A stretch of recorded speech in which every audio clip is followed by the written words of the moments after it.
মাথাভাঙ্গা শহরের ৭ নম্বর ওয়ার্ডের প্রকাশ্য দিবালোকে ছুরিকাহত হলেন এক যুবক। গুরুতর আহত ওই যুবককে প্রথমে মাথাভাঙ্গা মহকুমা হাসপাতালে ও পরে কোচবিহার এমজেন মেডিকেল কলেজে রেফার করা হয়েছে। বর্তমানে সেখানেই তিনি চিকিৎসাধীন রয়েছেন। ছুরি মারার ঘটনায় যুক্ত যুবককে আটক করেছে মাথাভাঙ্গা থানা পুলিশ। পুলিশ সূত্রে জানা গেছে, প্রণয় ঘটিত কারণেই ছুরি মারার ঘটনা হয়েছে। এই নিয়ে চাঞ্চল্যের সৃষ্টি হয়েছে ৭ নম্বর ওয়ার্ড এলাকায়। ঘটনার খবর শুনে ছুটে যান এলাকার কাউন্সিলর শুভময় সরকার।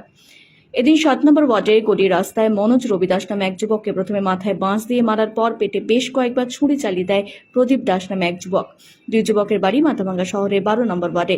পুলিশ ও স্থানীয় সূত্রে জানা গেছে, মনোজ প্রদীপ দাসের স্ত্রীকে নিয়ে মাসখানেক আগে পালিয়ে গিয়েছিল। কয়েক সপ্তাহ আগে তারা বাড়িতে ফিরে আসে। দুই পরিবারের লোকজন আলোচনা করে প্রদীপ দাসের স্ত্রীকে তার বাড়িতে পাঠিয়ে দেয়। মনোজ তার পরিবার নিয়ে ৭ নম্বর ওয়ার্ডের একটি বাড়িতে ভাড়া থাকতে শুরু করে।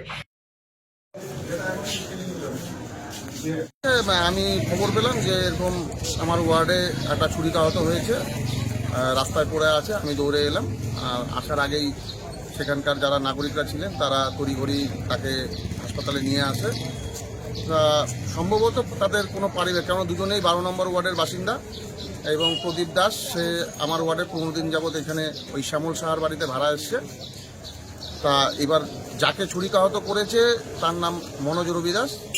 এখন তাদের মধ্যে হয়তো কোনো পারিবারিক কোনো সমস্যা আছে, এখনও সঠিক খবরটি জানা যায়নি। তদন্ত করছে পুলিশ বিষয়টি নিয়ে। আমি সরাসরি পুলিশকে খবর দিয়েছি এবং তারা এসে তাকে, যে ছুরিকাহত করেছে তাকে ধরে নিয়ে গিয়েছে। এখন বিষয়টি আইনের দ্বারস্থ।